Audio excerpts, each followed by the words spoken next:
Good morning, good evening, whoever you are, wherever you are, whatever you might be doing. We wish to welcome you to the Silverlight Show. The Silverlight shines to illuminate that which lies hidden in darkness.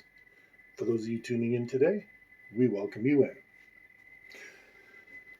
This is a little bit local news, but it has a it has a much bigger focus on it.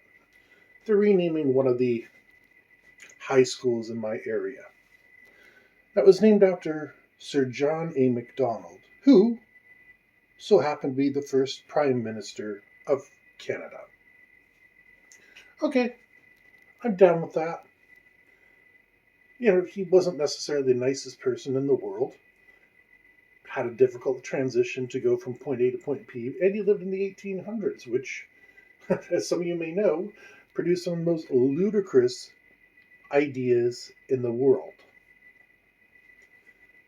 So I'm willing to accept, okay, let's remove Sir John A. Macdonald from our collective lexicon, even though he's always going to be the answer to who's the first Prime Minister of Canada. And compared to the first President of the United States, he was a bloody saint.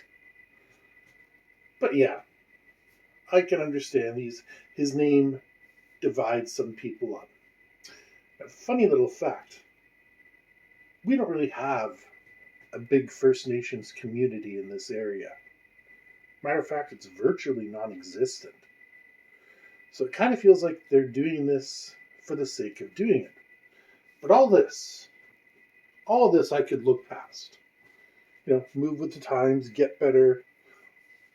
But who did they pick to replace with his name?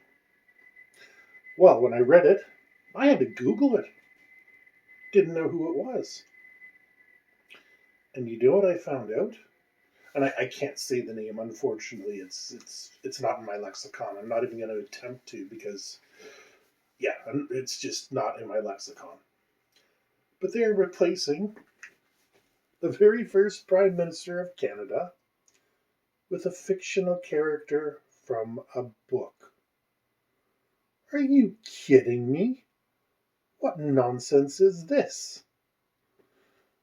Are you telling me that nobody from the First Nations has made any contributions to the sciences, to the arts, or to anything else?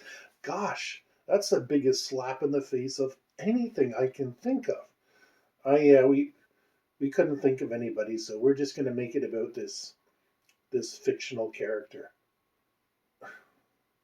Make no mistake, I have no problem with renaming things if the culture changes. I think it goes a little too far sometimes, especially in this particular case. It's bloody ridiculous. But no, it's all signed, sealed, delivered. And I have to ask, who did they consult on it? Nobody. When I went to high school, we were a rival high school.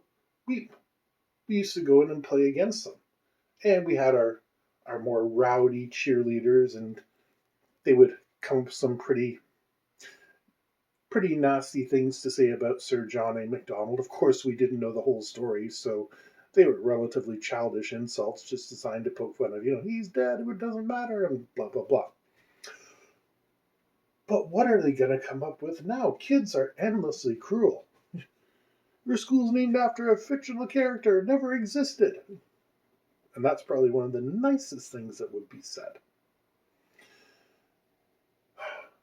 It just hurts me to my core that they would name it after a fictional character. Elijah Harper. I don't necessarily agree with him politically, but he did have a good point that when we opened the Constitution up back in the 80s, we needed to address First Nations right. And you know what? Despite the fact I don't agree with him politically, I do agree with him on that. It was a situation that needed to be broached. Why can't we have his name on a school? That's just off the top of my head.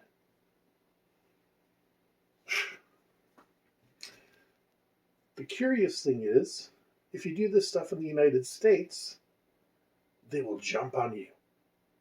George Washington owned over half the town's population he lived in.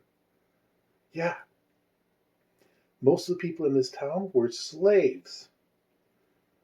And he owned them, and there's never a bother made over that. I bet you if you tried, they would talk to you about how unpatriotic you are.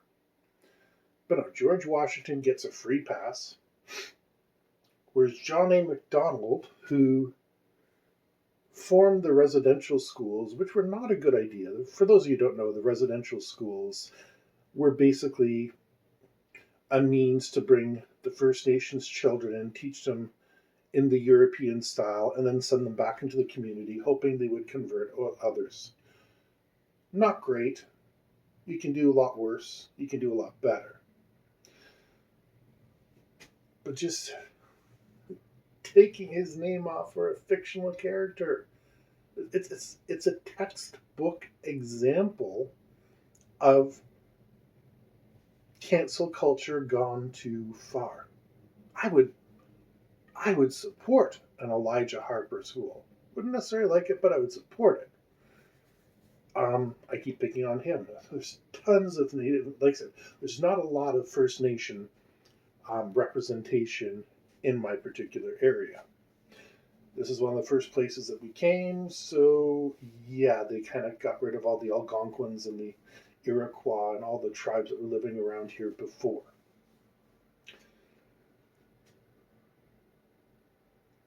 How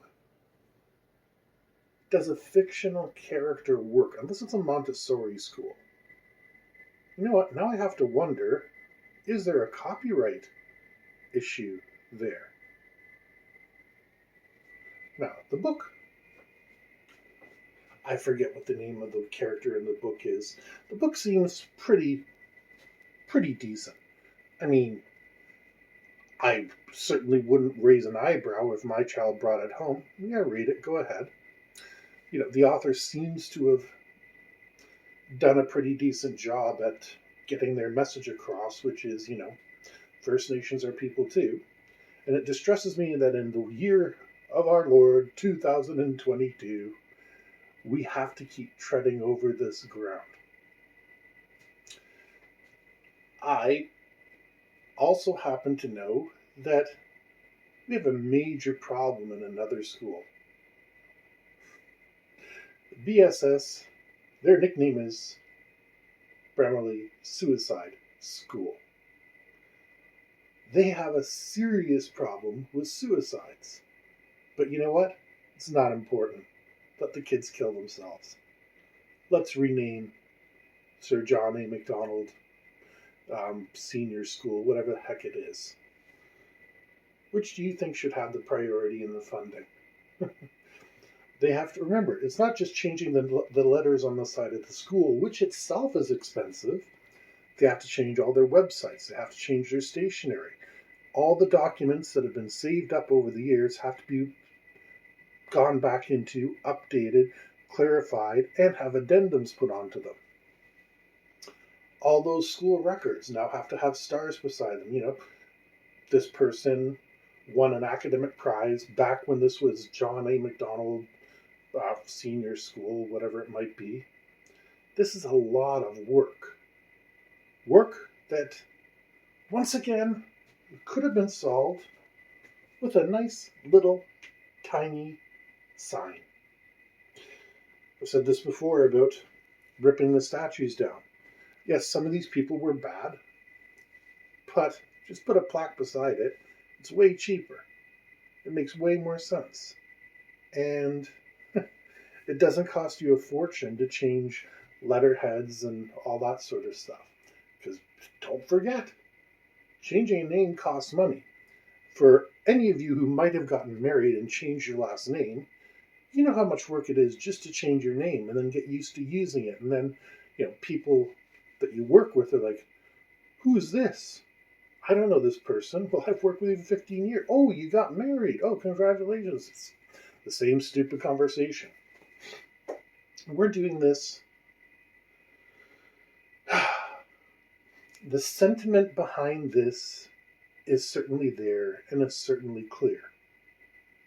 We don't want to be naming things after, you know, Stalin or Putin in the present age. At the same token, you gotta give a little slack when it comes to this stuff. This school has been up for decades. Decades. It's one of the oldest schools in my area. Anyways, it's a minor gripe, and like I said, don't really have a problem with the idea of renaming something for the right reasons. And this is just probably a student's vanity project gone one too far. Anyways, thank you for joining us for the Silverlight Show. If you like this show, please hit like, share, subscribe, and we hope you have a fantastic day.